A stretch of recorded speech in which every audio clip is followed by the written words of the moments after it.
Bonjour à toutes et à tous et merci d'être venus pour cette conférence assez extraordinaire du critique littéraire mexicain Christopher Domínguez Miquel.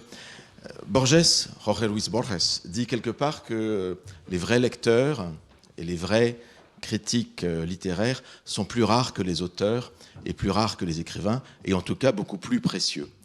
Et je crois que c'est extrêmement vrai, et c'est extrêmement vrai avec le cas de Christopher Domínguez Miquel, qui est vraiment un critique d'exception, qui joue un rôle majeur non seulement dans le système littéraire mexicain, dont il est...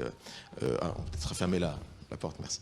Dont il est, effectivement, où il vit et travaille. Il est originaire du Mexique, il vit à Mexico, mais aussi dans la littérature latino-américaine d'expression espagnole, où il occupe vraiment une place significative dans le système. Il est essayiste, historien, biographe en particulier d'Octavio Paz, hein, donc il a écrit une biographie qui a été traduite en français, hein, que vous avez ici, chez Gallimard, et il a écrit une trentaine de livres. Sa bibliographie est absolument considérable, tous de la critique, en dehors d'un essai de fiction, William Pescador, qui sera bientôt réédité, hein, si j'ai bien compris Christopher, qui était paru en 1997 et qui sera bientôt réédité. Et il a une trentaine de livres à son actif, l'un sur Borges, par exemple, Para entender a Jorge Luis Borges, un Diccionario Crítico de la Literatura Mexicana, qui a été traduit, non pas en français, mais en anglais, hein, que j'ai ici, le Critical Dictionary of Mexican Literature, qui est assez fascinant. Hein.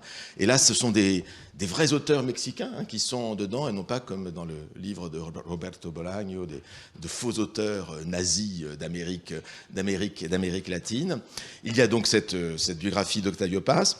Il y a un livre sur la innovation retrógrada, hein, sur la littérature mexicaine, qui fait un peu un pendant à mon travail sur les arrière-gardes, hein, on a peut-être l'occasion d'en reparler, un Retrato, Personaje y Fantasma en 2017, una Historia Minima de la Literatura Mexicana del siglo XIX, excuse-moi, le mot espagnol m'échappe, un livre sur Mayakovsky, hein, Mayakovsky Punk y otras figuras.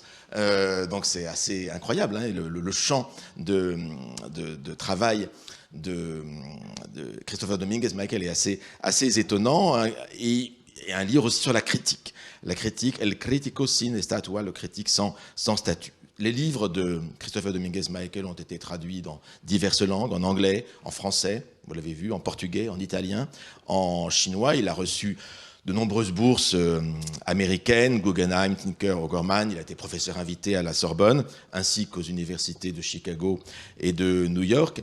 Mais, et puis, en 2017, il est entré à El Colegio Nacional, hein, qui se trouve à Mexico, la très grande institution d'enseignement, de conférences supérieures du Mexique, et dont M. Domínguez Miquel est vraiment l'un des pivots et des axes sur la question précisément de la critique littéraire. Et ce Colegio Nacional est une institution qui a été fondée un peu sur le modèle du Collège de France, rassemblant les plus éminents humanistes et scientifiques mexicains.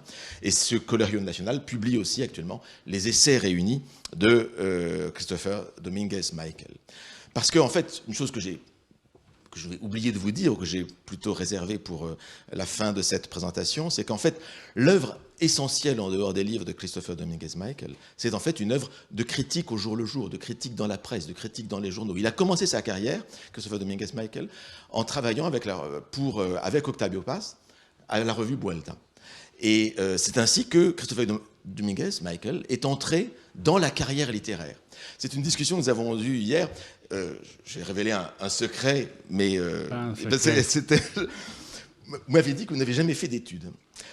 Et en fait, toute votre formation, en fait, est une formation dans l'écriture littéraire, dans l'écriture de la critique. Et on a affaire avec le professeur Domínguez Miquel vraiment à un pur lettré. Quelqu'un qui ne vit que par et pour la littérature. Et je trouve ça assez extraordinaire et sans doute de plus en plus rare maintenant. Et c'est pourquoi j'apprécie énormément de donner la parole au Collège de France où il n'y a aucune nécessité d'avoir un diplôme pour enseigner, hein, pas besoin d'être docteur, ni licencié, ni même bachelier. Il suffit d'être élu par les professeurs ou invité par les professeurs. Et c'est le cas de Christopher Domínguez-Michel, qui a comme seul titre, mais quel titre extraordinaire, d'être l'un des plus grands critiques littéraires latino-américains. Et je crois que c'est à ce titre que nous pouvons l'accueillir chaleureusement pour cette conférence qui s'intitule donc « La critique littéraire depuis l'extrême Occident », qui va être donnée en espagnol, mais avec un surtitrage en français. Donc, aucun problème, vous pourrez tous suivre cette conférence. Merci à vous, Christopher Domínguez-Michel, et je vous donne la parole. Merci, cher William. Buenas tardes. Para mí es un honor estar aquí en una sesión que significa la reanudación del convenio de colaboración entre el Collège de France y el Colegio Nacional que se interrumpió durante la pandemia. Hoy yo estoy aquí y en octubre nos visitarán los profesores William Marx y Antoine Litty para completar este año de reanudación del intercambio entre ambas instituciones que tienen relaciones estrechas, largas y que, insisto, me toca reanudar. Como ya les dijo el profesor Marx, voy a leer en español, pero va a haber una versión subtitulada a mis espaldas, oui. Y de cualquier manera lo haré lentamente.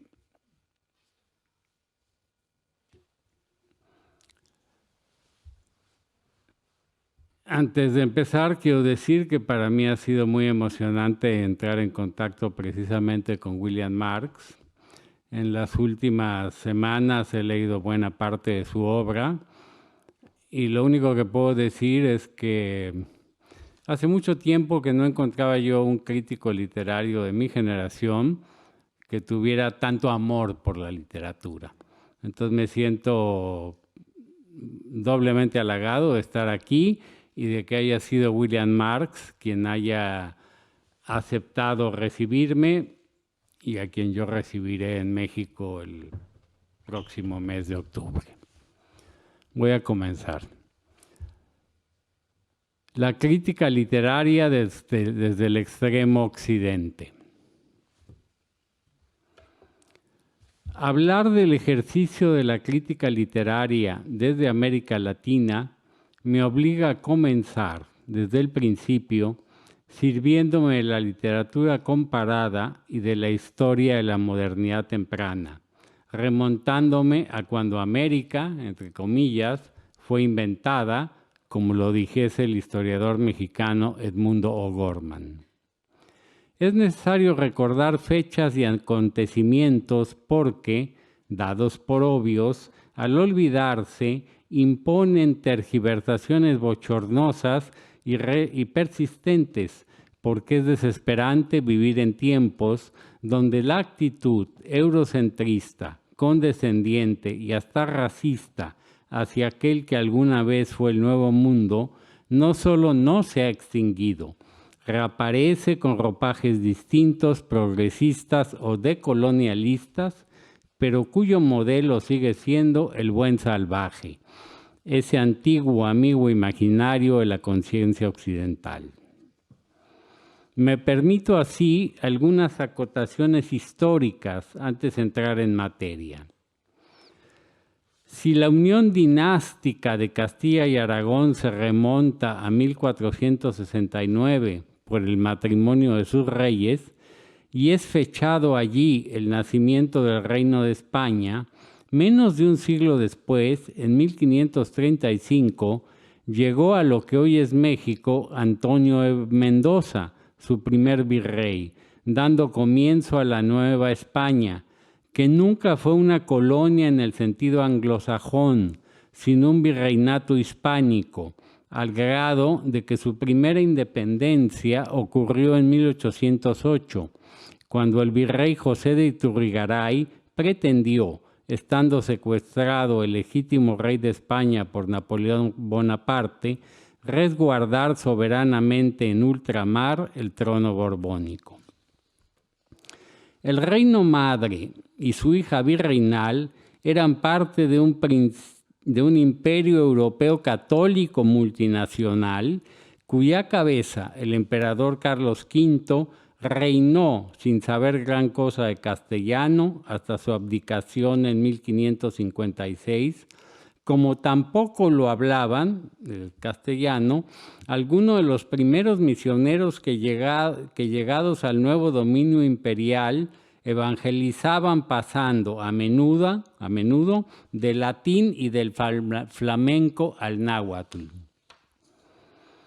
La España imperial y la Nueva España virreinal nacen separadas por solo algunas décadas. Las diferencias sin duda son enormes, pero las semejanzas al menos inquietantes. Si España surge tras los 7 siglos de dominación musulmana, la Nueva España se levanta gracias al gesto cesáreo de Hernán Cortés, bien documentado por Christian Duvergier, de imponer la continuidad entre las ruinas del imperio de Moctezuma II y una nueva nación, que en los planes del conquistador no era una mera prolongación de España, ni mucho menos del imperio azteca. Es sorprendente que solo el mestizaje que creó México sea considerado violento o de plano un genocidio de Occidente, como si Julio César no hubiera devastado las tierras de los francos y de los germánicos, como se lee en la Guerra de las Galias. Ocurre que América fue descubierta o inventada hace apenas medio milenio, y la información que tenemos es copiosa, pero esa cantidad se diluye en la erudición y mantiene vivas mentiras históricas y prejuicios racistas propios del mal periodismo. Pocos, como lo hizo Leclésio, han reivindicado al padre franciscano Bernardino de Sahagún, el fundador de la etnografía comparada, al rescatar el mundo mesoamericano. En una verdadera historia de Occidente, ajena al mito del buen salvaje, Sahagún sería tan importante como Michel de Montaigne. ¿Cómo pudo atreverse Edward Said, como se lo reclamó su amigo Juan Goytisolo, a escribir orientalismo en 1978 sin mencionar la presencia árabe en España? Los estilos mudéjar o mozárabe, ¿son orientales o son occidentales?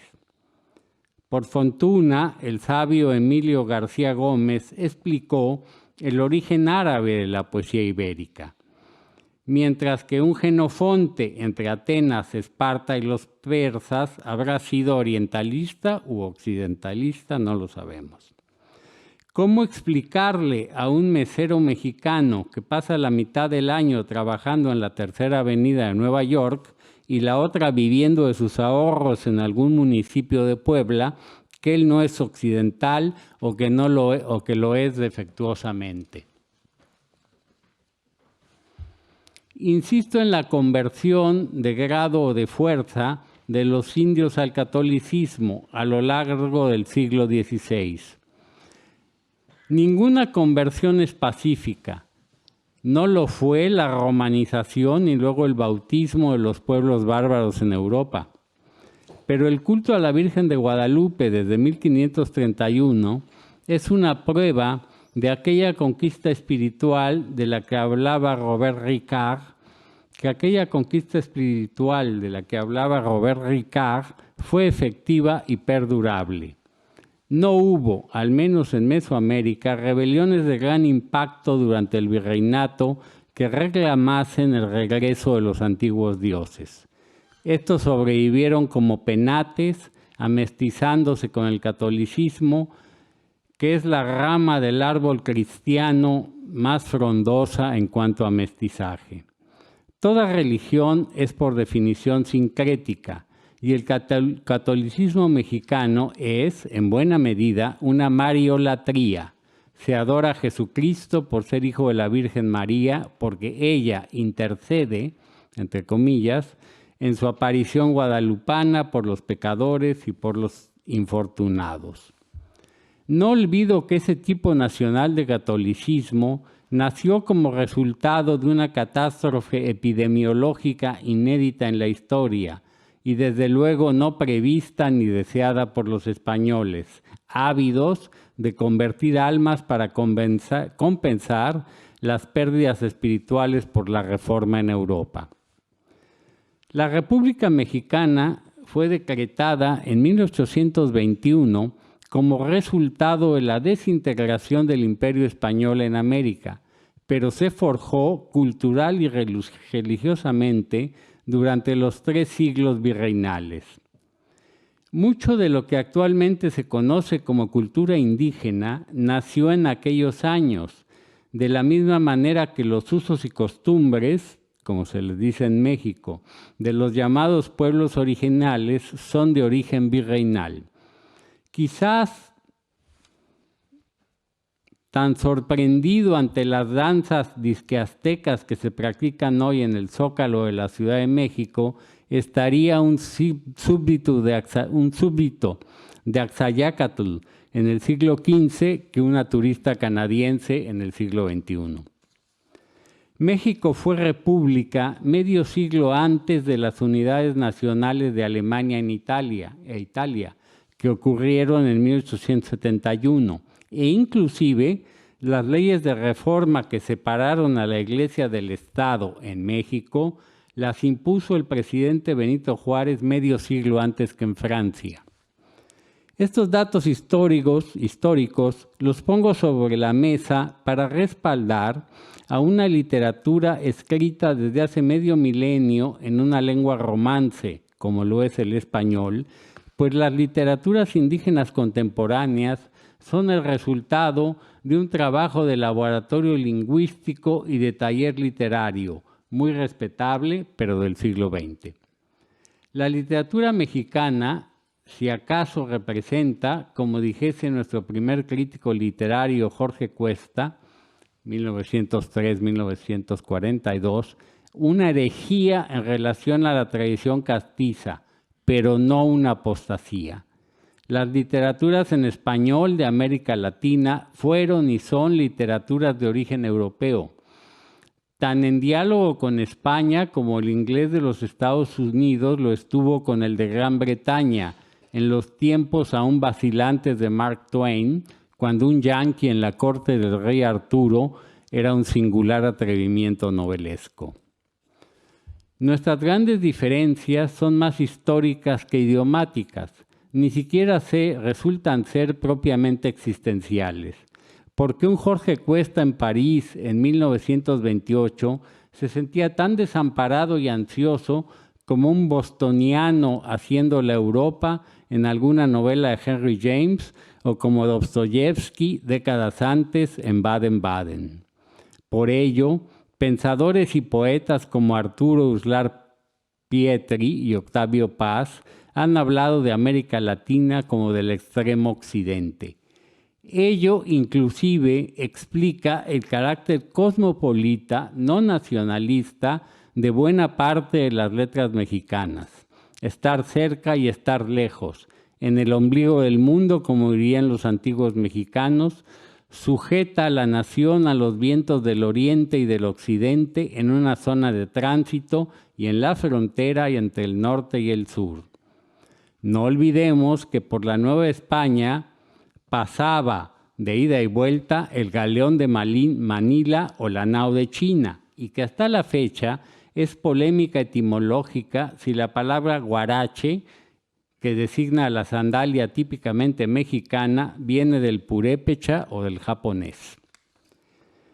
No fue una casualidad que, siguiendo al influjo de la Revolución Mexicana, el país fuese, en los años 30 y 40 del siglo XX, un pulmón espiritual, como lo soñó Antonin Artaud, y que el país al cual llegaron Sergei Eisenstein, André Breton, Benjamin Perret, Victor Serge, los pintores alemanes y suizos que hicieron vida mexicana como Günter Guerzo, Wolfgang Palen y Roger von Gunthen, o Leonora Carrington y Remedios Varo, el nutrido exilio republicano español y desde luego Luis Buñuel. México entonces fue una tierra prometida, tanto como lo era entonces el llamado país del futuro, la Unión Soviética. Paradójicamente, el nacionalismo cultural de la Revolución Mexicana hizo de la literatura mexicana una literatura cosmopolita.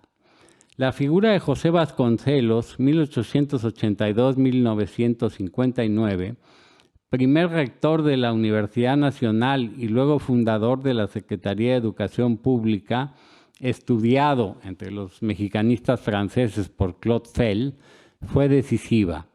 Se encuentra en Vasconcelos a un mesiánico de los años 20 al estilo de Romain Rolland, aunque Vasconcelos derivó hacia el fascismo en los años 30, y de Rabindranath Tagore. Fue Vasconcelos de los pocos letrados en imaginar en aquella década una utopía racial no racista, la raza cósmica, quimera significativa que haría de la mexicanidad un universalismo eugenésico. Fue universalista la tragedia del comunismo en José Revueltas, como La paranoia en Elena Garro o El viaje al lenguaje juvenil de José Agustín, lo mismo que la invención idiomática en Daniel Sada, cuya novela fue traducida al francés por Fell como La Odisée barbare, para hablar solo de mexicanos, que cuando vuelven al drama de la conquista están subrayando en el libro de la modernidad, como es el caso de Enrique Serna. Pedro Páramo, por ejemplo, de 1955, de Juan Rulfo, hace mucho dejó de ser un artefacto regional para convertirse en una de las grandes novelas de la centuria pasada sobre el fin de la comunidad agraria y el tránsito entre los vivos y los muertos, remotos y permanentes mitos fundacionales. De la narrativa radicalmente nacionalista, obsesionada con el elogio de la Revolución Mexicana, quedó muy poca cosa. Igualmente, los grandes poetas de la primera mitad del siglo XX, los de la revista Contemporáneos, que fueron los maestros de Octavio Paz, fueron azuzados y perseguidos por los nacionalistas. Algunos de los contemporáneos, poetas elitistas, según la Vulgata nacionalista, fueron además prominentes funcionarios al servicio del régimen postrevolucionario. José Gorostiza, el autor de Muerte sin fin, dirigió en la sombra la política exterior de México durante los años de la Revolución Cubana.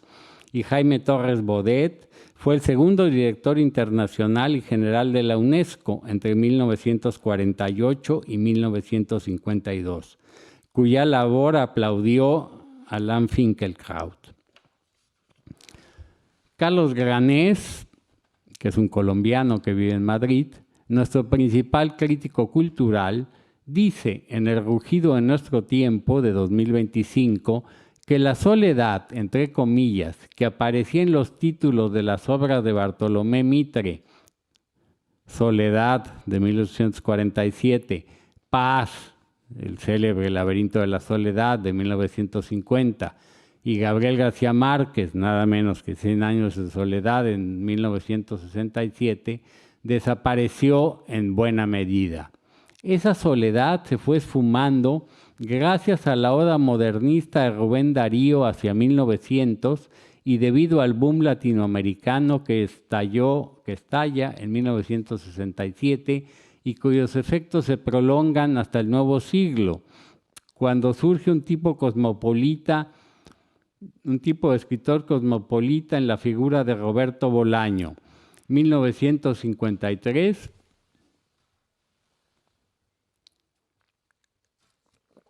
...2003.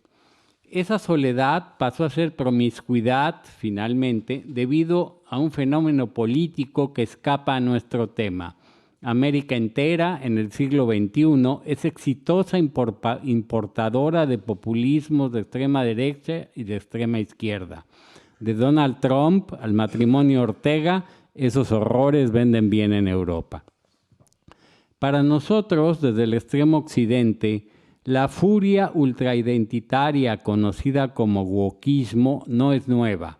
Es llover sobre mojado, aunque ahora vaya mucho más lejos que la identidad nacional en cuya crítica se batió mi generación y se imponga, gracias a las teorías de género, como héroe a un ególatra absoluto, único y todopoderoso, cuya autodefinición, sea cual sea, es indubitable. Estos personajes no son ajenos a nuestras literaturas, aunque aún son minoritarios. La desoccidentalización del canon, pretendida para volver a salvar al buen salvaje, junto con toda su corte de los milagros, contra lo que se pretende, corroe, destruye, echa a perder las bases sobre las que se levantaron las literaturas americanas en lengua española.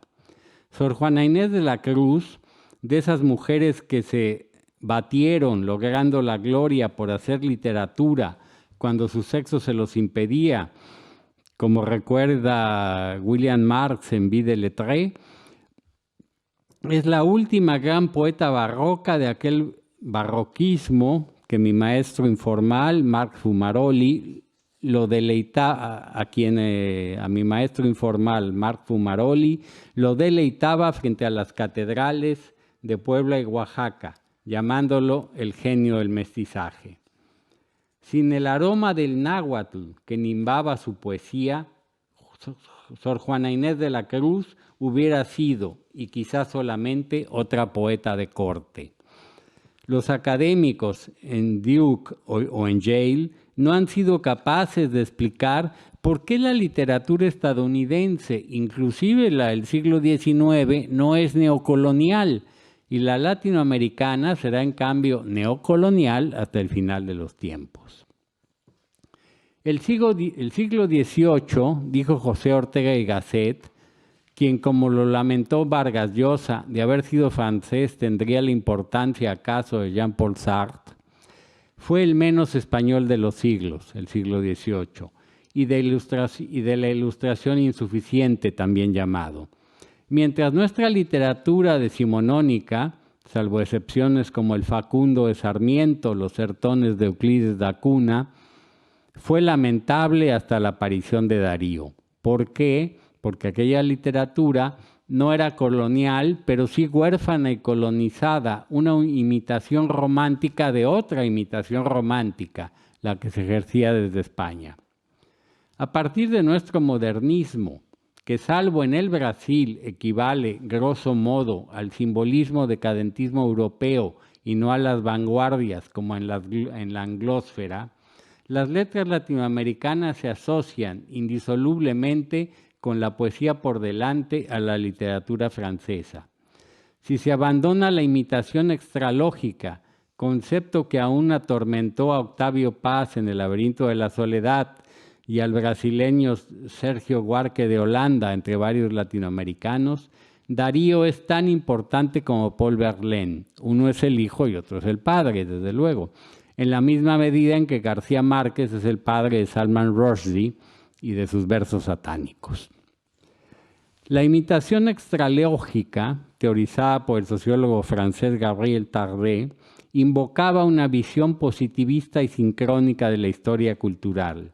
Al aparecer primero en el tiempo, como Dante antes de Petrarca, no garantiza una apropiación o herencia que encadena al segundo a una inmadurez sin fin. Viene a cuento la celebérrima frase de Jorge Luis Borges: cada autor inventa a sus ancestros. No es que los mexicanos imitaran, fuera de toda lógica histórica, el liberalismo político, obra de los liberales peninsulares en las Cortes de Cádiz en España en 1812, pues no estaban preparados, entre comillas, para la democracia al estilo decimonónico, sino porque ellos desconfiaban de su propia tradición literal. liberal. Igualmente, los poetas modernistas latinoamericanos no imitaron al simbolismo de su época como resultado de una estrategia académica para resignificarse, entre comillas, en el campo intelectual, entre comillas, sino porque la lengua española fatalmente tenía que abrirse al mundo, y ese mundo aún hablaba en francés, como diría Fumaroli. Y abandonar un casticismo tan caduco en 1900 como un siglo atrás, el francés de la baie de Lille se había vuelto ilegible para un vizconde de Chateaubriand o para un Victor Hugo. El realismo mágico, término propio ya se sabe del arsenal expresionista alemán, no le queda para nada al flaubertiano Mario Vargas Llosa, el último en morir de aquellos grandes escritores. Pero tras la guerra del fin del mundo, del llorado Mario, está el libro de Ulises da Cunha, Los Sertones, y atrás de Terra Nostra, de Carlos Fuentes, también. Es probable que José Lezama Lima, un barroco radical que empata la vanguardia, Gabriela Mistral, primer premio Nobel nuestro y clásica al fin, una poeta que no envejece, el faulkneriano Juan Carlos Onetti, Clarice Lispector, Los fantasmas de la Ucrania europea y judía en el Brasil, o Juan Rulfo, que también abreva en Faulkner, sean tan importantes en la ronda de las generaciones como sus famosísimos hermanos menores. Pero gracias al boom pudimos leer sin anteojeras y entender su naturaleza universal. No son el resultado del exotismo, sino de una apreciación histórica particular de la literatura occidental, como ocurrió en Escandinavia o en la propia Rusia. Puede imaginarse a un eslavista furioso de ver a Dostoyevsky leyendo a Charles Dickens y acusarlo de imitación extralógica, como luego el viejo Fedor renegará de ese occidentalismo que lo nutrió.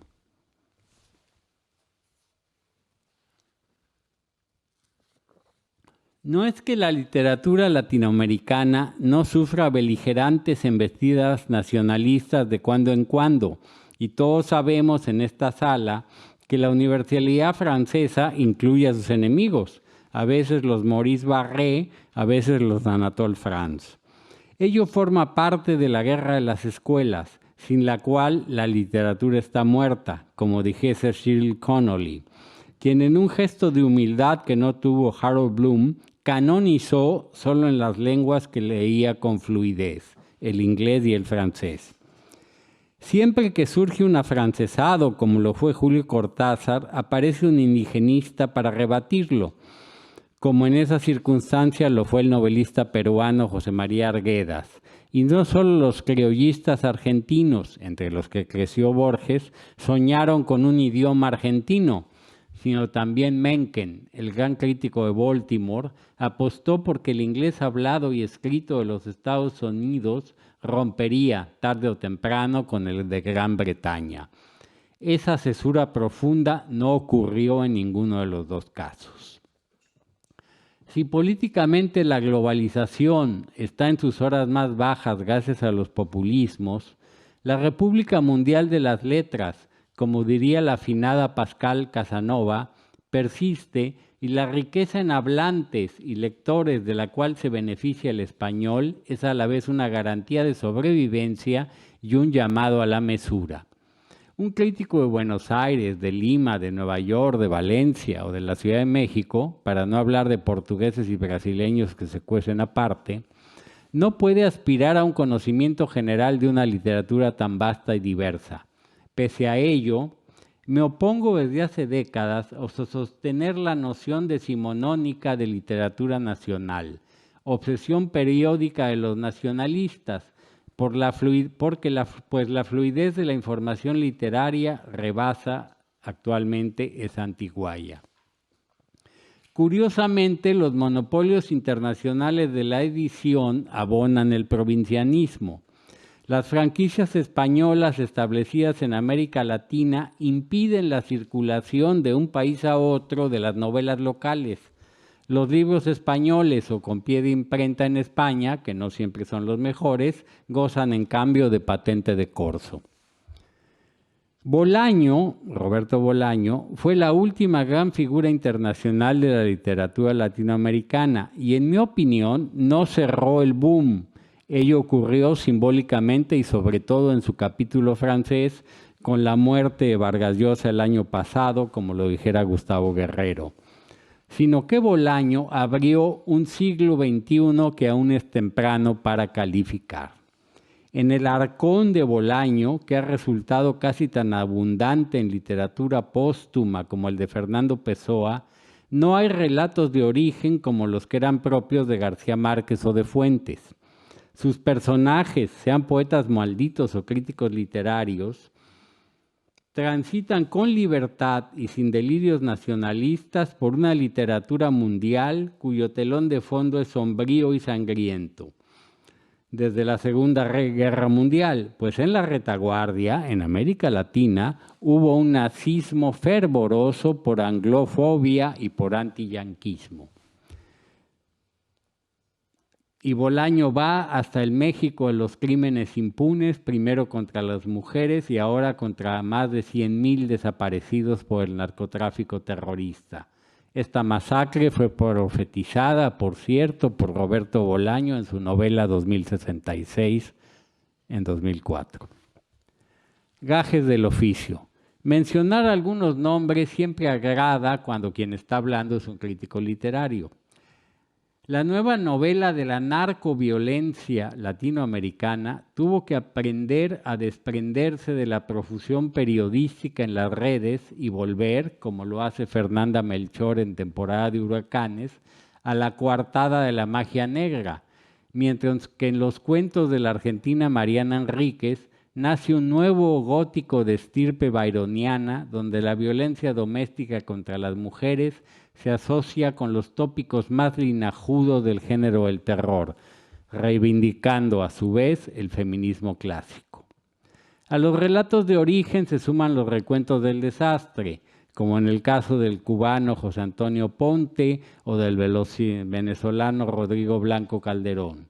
En México, la historia sigue reescribiéndose, ya sea la de la conquista o la de aquella nación apache, que es una suerte de hoyo negro en la vasta frontera con los Estados Unidos, en las novelas de Álvaro Enrique, o sencillamente la del mundo entero, como en las novelas de David Toscana, Viajero por el tiempo y el espacio.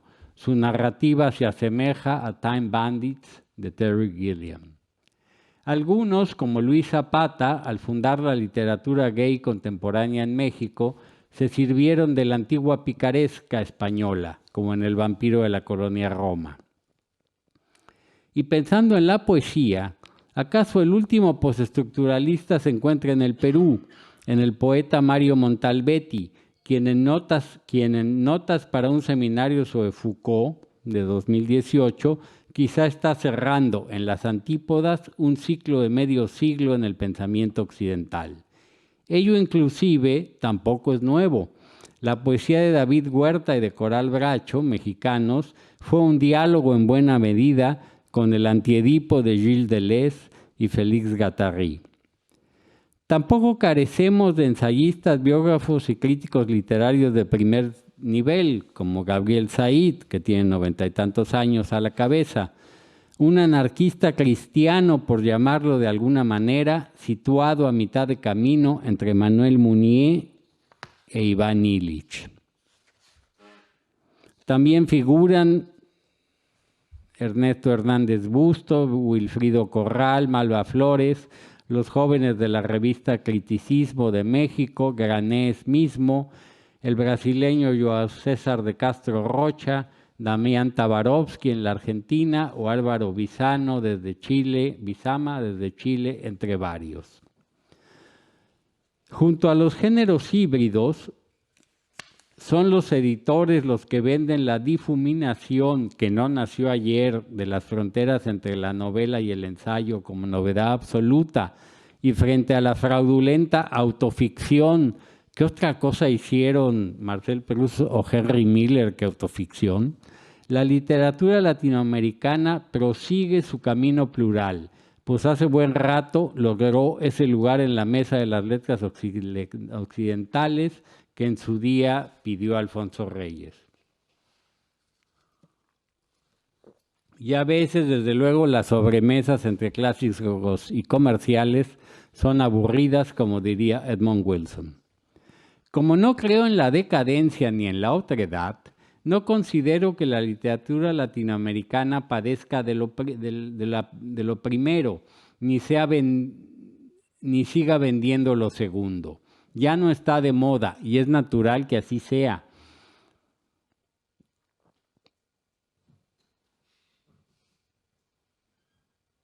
Pues en lo que sí creo con Giambattista Vico es en los ciclos, y me tranquiliza que nuestro supuesto exotismo haya dejado de llamar la atención en Saint-Germain-des-Prés o en las páginas de The New York Review of Books.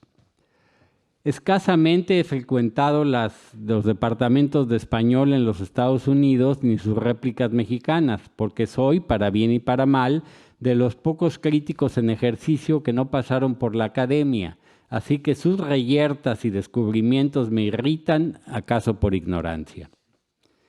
Empezando el siglo, haciendo gala de su déficit de modernidad, algunos profesores españoles anunciaron, por ejemplo,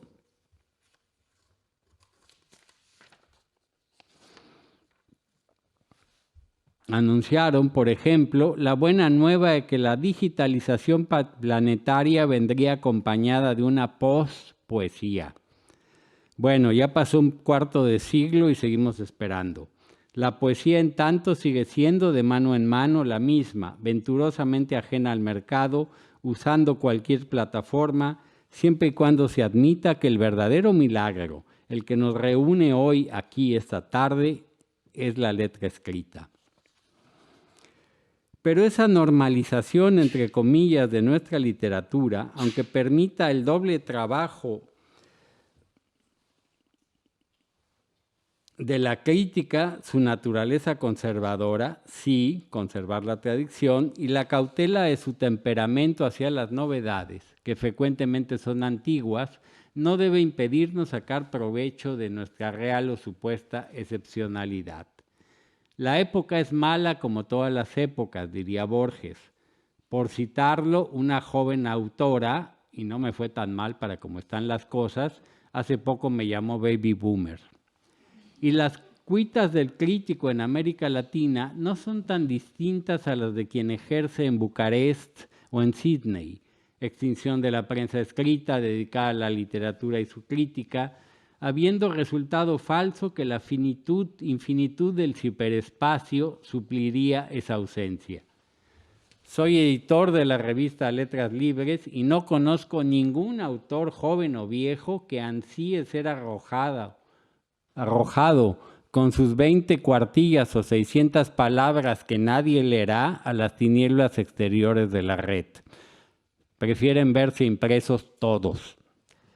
Sin duda, la llamada edad de la crítica terminó hacia 1975, enclaustrada en la ergástula universitaria, pero no puedo sino apostar porque nacerá en algún pliegue del tiempo futuro una nueva edad de la crítica. En fin, los críticos literarios siempre hemos sido pocos y en ello hay un privilegio. Y ya no es un consuelo pensar que en el extremo occidente se lee mejor porque las noticias tardan en llegar semanas, años, décadas. Hoy todo llega instantáneamente y es más fácil separar el trigo de la cizaña porque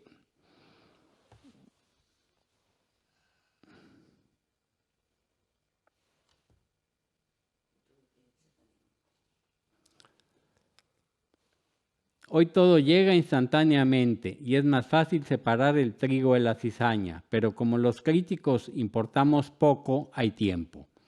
Con el acto de leer logramos que las ondas en el agua provocadas por el impacto de una piedra sean lo suficientemente lentas como para decir con Giuseppe Verdi y Fumaroli, que torniamo all'antico sarà un progreso, como reza el epígrafe de París, Nueva York, París de Fumaroli. Sin el complejo de haber llegado tarde a la historia del siglo XX porque entramos a la modernidad con Hernán Cortés entre el Renacimiento y la Ilustración, oponiéndonos a ellas desde las fortalezas de la Contrarreforma, podemos decir, como Antoine Compagnon, que los latinoamericanos hemos sido, entre otras cosas, antimodernos ejemplares. Léase al colombiano Nicolás Gómez Dávila, solo 3 años más joven que Cioran. No sé si desde el extremo occidente las cosas se ven mejor porque estamos más lejos, o si nuestra distancia, efímera gracias a un clic en el teclado, es irrebatible, aunque exportemos políticos convertidos en payasos y hayamos trasladado, como dice Carlos Granés, a la vanguardia de la estética a la política. Espero, volviendo a Jorge Cuestra, mi clásico mexicano de cabecera, que la literatura del extremo occidente siga pareciendo una herejía, un lugar que saque ventaja de su imprecisión en el mapa. Muchas gracias.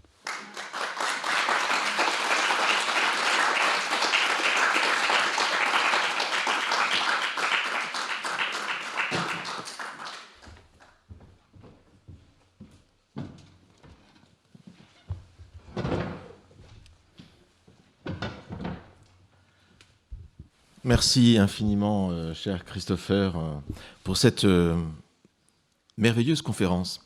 Ça m'a rappelé, je dois dire, dans les années 80, j'étais adolescent encore, Jorge Luis Borges était venu au Collège de France, il était venu à Paris.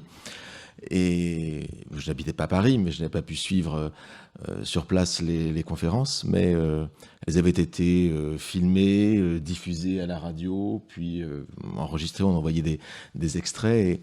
Et je retrouve dans votre verve, dans votre culture absolument immense. On a là assisté à un défilé de noms. C'est pas seulement un défilé, mais chaque nom, en fait, avait une place extrêmement précise à l'intérieur de votre discours. Une culture littéraire qu'il est rare d'entendre et à laquelle il est rare d'avoir accès. Culture et aussi une ironie, un humour étonnant, une façon de prendre position par rapport au courant dominant de la critique littéraire universitaire, qui est très courageux et qui peut-être aussi est de l'ordre de l'aveuglement, puisque comme vous n'êtes pas universitaire, vous l'avez rappelé, vous avez une sorte de liberté par rapport à l'université qui n'est pas facile nécessairement d'assumer si l'on se trouve à l'université. J'ai retenu énormément de choses de ce que vous avez dit. D'abord, cette culture-là, cette connaissance très précise que vous avez non seulement de la culture littéraire hispano-américaine, mais aussi de la culture critique en fait américaine, européenne et française en particulier. J'ai apprécié que vous citiez Gabriel Tarde, sociologue du Collège de France, trop oublié, parce que d'autres sociologies ont pris le dessus, mais dont le concept d'imitation, je crois, mérite qu'on y retourne. Et du reste, il n'y a que la France qui l'a un peu oublié, parce qu'en fait, dans le reste du monde, Gabriel Tarde est beaucoup plus lu qu'il ne l'est ici même. Et puis, j'ai entendu des choses très intéressantes qui font écho à quelque chose, vous avez parlé de cette lenteur de la lecture, au bout du compte, qui fait le prix même de la littérature, et qui correspond de certaine manière à cette place qui est celle du continent sud-américain, à savoir très loin du reste du monde, si je puis dire. Dans l'extrême Occident, j'entends moins Occident, en quelque sorte, qu'extrême, quelque chose qui est tout au bout du monde, et qu'il fut une époque, effectivement, où les nouvelles prenaient du temps avant d'arriver en Amérique latine. Et donc, vous étiez en quelque sorte préservé des remous du reste du monde. Alors maintenant, les choses ont un petit peu changé, évidemment, avec Internet et les nouvelles technologies. Mais néanmoins, il reste ce caractère profondément très littéraro-littéraire, si je puis dire, du continent sud-américain, à savoir cette lenteur de la lecture, à laquelle, et c'est peut-être pas un hasard, sur laquelle insiste beaucoup un autre latino-américain récemment disparu, qui était Jorge Bergoglio, c'est-à-dire le pape François Francisco, qui dans son admirable lettre sur la littérature parle justement de ce moment de la lenteur de la lecture. Et le fait que le pape François ait été un Argentin n'est peut-être pas tout à fait un hasard dans cette insistance sur la lenteur qui nous manque beaucoup. J'ai entendu aussi beaucoup de noms, soit d'auteurs que j'adore, que j'aime beaucoup, bon, García Márquez ou bien José Lezama Lima, que vous avez mentionné, pour lequel j'ai une empathie particulière, mais d'autres auteurs que je ne connaissais pas, que j'ai envie de lire, et qui ne sont pas traduits en français. Hein. Luis Zapata, par exemple, n'est pas du tout traduit en français. Or, vraiment, son roman, vous avez dit gay, latino-américain, je crois, mérite d'être lu, ou bien Mario Montalbetti. Pour un séminaire sur Michel Foucault, ça m'intrigue. J'aimerais bien savoir ce qu'il en est. Mais je pense que l'une des positions fortes que vous avez exprimées dans cette conférence, c'est qu'en fait, un refus de considérer la littérature latino-américaine comme une littérature identitaire par rapport à la position, disons, nord-américaine.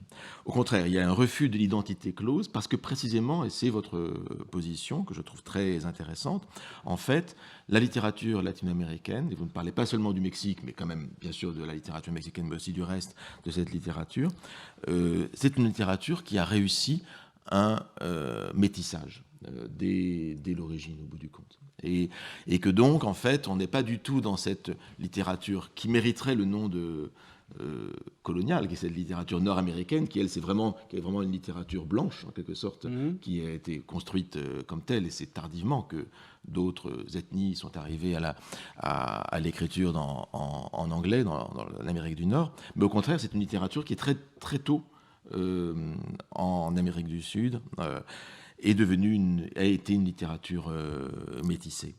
Et donc, il y a là quelque chose de très intéressant et qui déplace en quelque sorte les concepts auxquels nous sommes un peu habitués par la domination de la critique littéraire nord-américaine.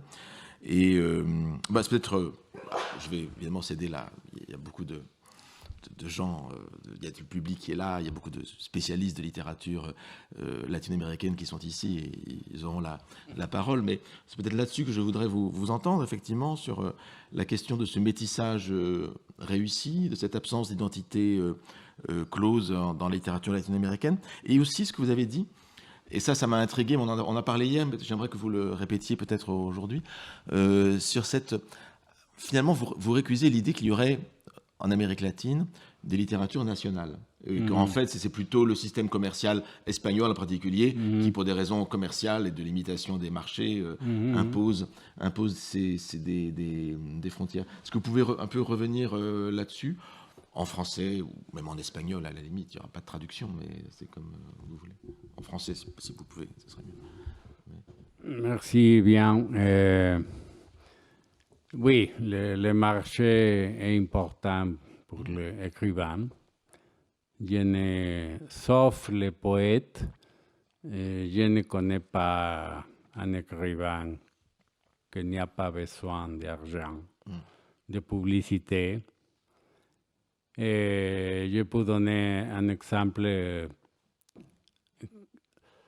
C'est l'écrivain mexicain d'origine indigène qui sont obligés pour les anthropologues ou pour les politiciens de gauche d'écrire dans son langue originaire. Voilà, c'est un gros problème parce que, comme le sait très bien quelqu'un qui connaît le Mexique, les régions indigènes sont absolument en terre désolée d'un alphabétisme en espagnol. Et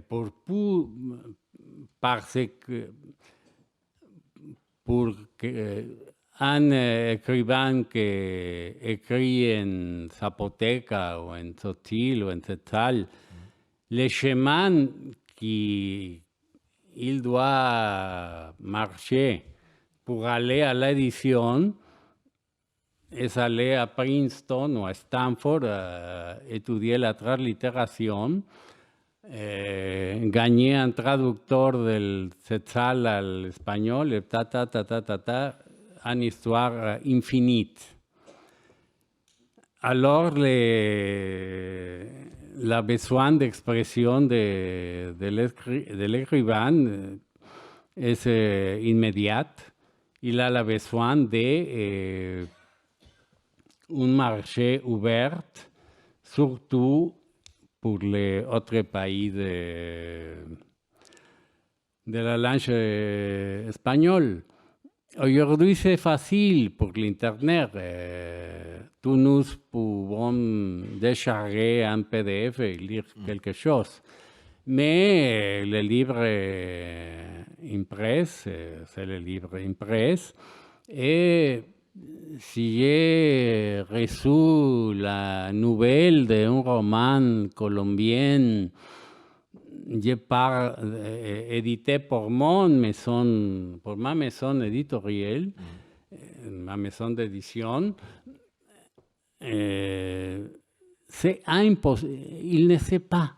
Il ne sait pas qu'à Bogotá, quelqu'un a publié certains romans que Christopher a veut lire, non? Parce que le marché des grands monopoles de l'édition espagnole est dissigné par fermer les frontières et que toute l'édition sort de Lima, de Mexico, de Bogotá à Madrid, et de Madrid revient. Donc là, il y a effectivement une sorte d'approche un peu presque coloniale par le système éditorial espagnol. Oui, mais heureusement, ce n'est pas le cas de la poésie. Parce que les poètes sont les mêmes que dans le 19e siècle ou le siècle passé. Et ils font ce voyage et donnent ce livre à l'autre poète de main à main. Et ça va, comme toujours. Et tous les poètes, c'est une chose admirable. Connaître très bien la poésie des autres pays latino-américains parce qu'il a la passion de voyage et de faire universelle sa poésie sans la médiation de grandes maisons d'édition, non? La poésie échappe aux contraintes mondaines, si pourrions-nous dire. Et je dirais autre petite chose. J'ai commencé ma vie comme critique littéraire, fait le compte-rendu de romans. Mais aujourd'hui, je crois que cette idée de que le roman, c'est la grande expression de la littérature, c'est absolument faux. Je crois que j'aime les romans comme tout, mais c'est uniquement un genre littéraire. Et je préfère aujourd'hui, à mon âge, lire poésie, au théâtre, au essai, parce que le roman, à certain âge, je crois que fatigue. Voilà une position très, très, très forte, mais qui est bien en ligne avec le modernisme de Rubén Darío, justement. Je pense qu'il était, comme vous l'avez dit, basé sur ce symbolisme tardif, en quelque sorte, plutôt que le modernisme anglo-saxon. Et je vous remercie encore, cher Christopher Domínguez-Mackay, de nous avoir présenté cette littérature mexicaine et latino-américaine, et ce Mexique aussi comme poumon spirituel, vous l'avez dit, de l'art, de la littérature, au début du XXe siècle, mais qui peut encore le rester, qui l'est encore, et qui peut encore l'être. Il suffit pour le coup d'ouvrir les livres, d'aller regarder, lire ces livres et d'entrer dans ces mondes-là. Merci de nous avoir ouvert cet air frais venu de l'extrême Occident. Et merci encore à vous. Et merci à vous.